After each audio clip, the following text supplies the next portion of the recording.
అతిగా ఆవేశపడే ఆడది, అతిగా ఆశపడే మగాడు సుఖపడినట్లు చరిత్రలో లేదు. ఇది ఒకప్పుడు రజనీకాంత్ చెప్పిన పంచ్ డైలాగ్. మరి ఆ రెండు ఒకరే అయితే అతిగా ఆవేశపడే ఆడది, అతిగా ఆశపడే మగాడు కలిస్తే ఇలా అతిగా ప్రవర్తించే ఓ అఘోరి లాంటి కటౌట్ బయటకు వస్తుంది. ఆ క్యారెక్టర్ చేసే చిత్ర విచిత్ర వేషాలు ఎలా ఉంటాయో రెండు తెలుగు రాష్ట్రాలు చూశాయి. ఆఖరికి అఘోరి చర్యలే అతన్ని జైలు పాలు చేశాయి.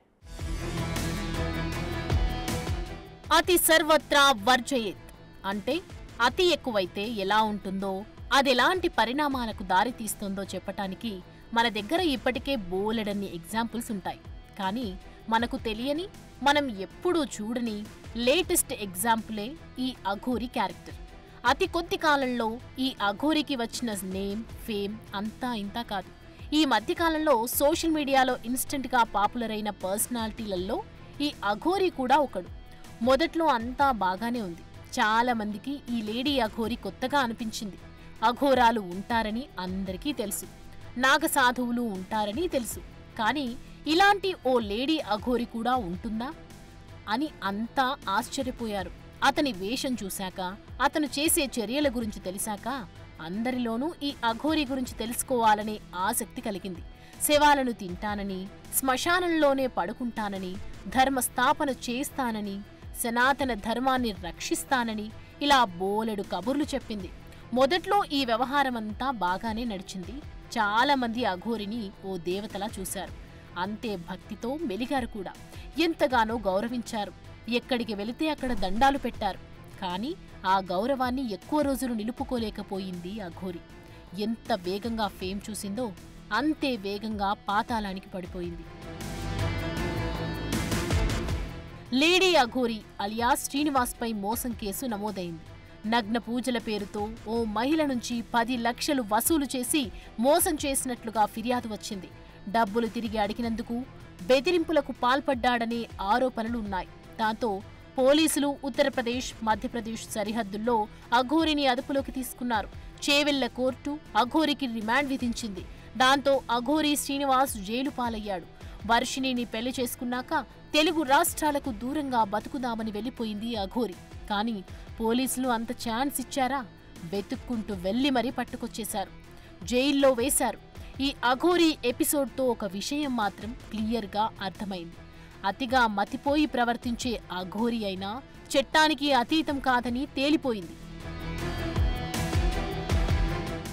ఆధ్యాత్మికతను అడ్డుపెట్టుకుని అఘోరి ఎంత అతి చేయాలో అంత చేసింది. ధర్మస్థాపన అంటూ ఆగమాగం చేసింది. పూజల పేరుతో తనని నమ్మిన వాళ్లను మోసం చేసిందనే ఆరోపణలున్నాయి. ఇలా వరుస సంఘటనలన్నీ అఘోరిని వ్యక్తిగతంగా పతనమయ్యేలా చేశాయి. ముఖ్యంగా అఘోరి చర్యలు ఆధ్యాత్మిక గురువులు, అఘోరిలపై సమాజంలో ఉన్న నమ్మకాన్ని దెబ్బతీసేలా ఉన్నాయి. అవన్నీ ఆమె ప్రతిష్టతను, నమ్మకాన్ని కోల్పోయేలా చేశాయి. జనంలోనూ అఘోరి పట్ల విరక్తి వచ్చేసింది. మొదట్లో భక్తితో చూసిన వాళ్లే ఇప్పుడు చీదరించుకుంటున్నారు. ఇలా ఉన్నావేంట్రా బాబు అని నిట్టూరుస్తున్నారు.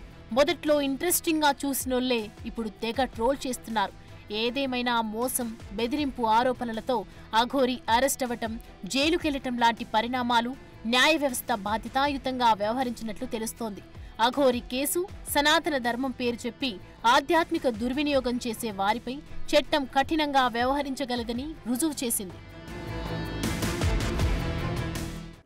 ప్రతిదానికి ఓ లిమిట్ ఉంటుంది. లిమిట్ క్రాస్ అయితే తర్వాత వచ్చే పరిణామాలు కూడా అదే స్థాయిలో ఉంటాయి. సనాతన ధర్మస్థాపన అంటూ దుకాణం మొదలుపెట్టిన అఘోరి తర్వాత ట్రాక్ తప్పాడు. అమ్మాయిల వెంట పడ్డాడు, ప్రేమన్నాడు, పెళ్ళన్నాడు, అసలు తెలుగు రాష్ట్రాలకే రానన్నాడు. కానీ సీన్ కట్ చేస్తే అరెస్ట్ అయి జైల్లో ఉన్నాడు. ఈ పత్రం ఇక్కడతో ఆగుతుందా? అఘోరి ఎపిసోడ్ నుంచి నేర్చుకోవాల్సింది ఏమిటి? అఘోరి ఒకప్పుడు గాడ్ మెటీరియల్, ఇప్పుడదే కటౌట్ ట్రోల్ మెటీరియల్. ప్రతి దానికి ఓ స్టార్టింగ్ పాయింట్ ఉన్నట్లే ఎండింగ్ కూడా ఉంటుంది.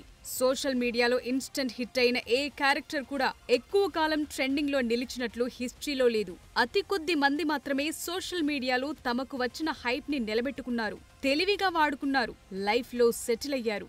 మిగతా వాళ్లంతా వచ్చిన నేమ్, ఫేమ్ ని ఎలా వాడుకోవాలో తెలియక ఇలా వచ్చి అలా వెళ్లిపోయారు.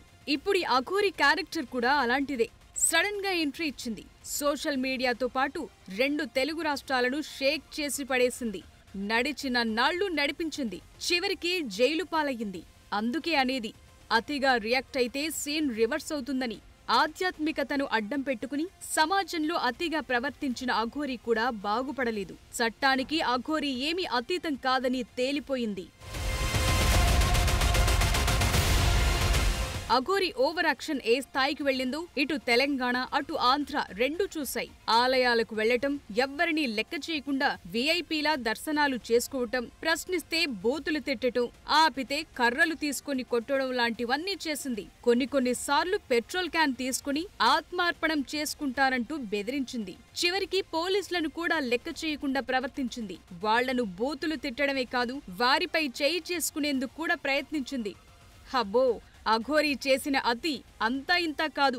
ఆమె చర్యలు, ఆర్థిక లావాదేవీలు, జనంలో అతి ప్రవర్తన లాంటివన్నీ ఆమె పతనానికి దారితీశాయి. ఇదంతా ఒకెత్తైతే అఘోరి శ్రీనివాస్ ప్రేమ వ్యవహారం మరో ఎత్తు.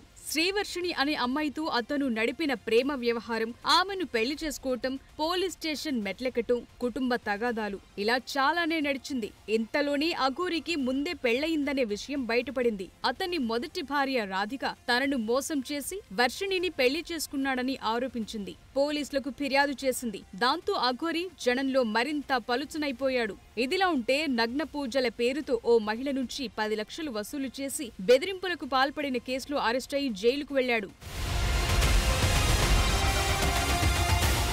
మొదట్నుంచి అఘోరి వ్యవహారం వివాదాస్పదంగానే ఉంది. సనాతన ధర్మం, ఆధ్యాత్మిక భక్తి మార్గం అంటూ సోషల్ మీడియాలో ప్రచారం చేస్తూ ఆలయాలను సందర్శిస్తూ కాంట్రవర్సీలకు కేరఫ్ గా మారింది. ఇక బీటెక్ చదువుతోన్న శ్రీవర్షిణి అఘోరితో వెళ్లటం, అతన్నే పెళ్లి చేసుకోవటం కూడా జనంలో పెద్ద చర్చకు దారితీసింది.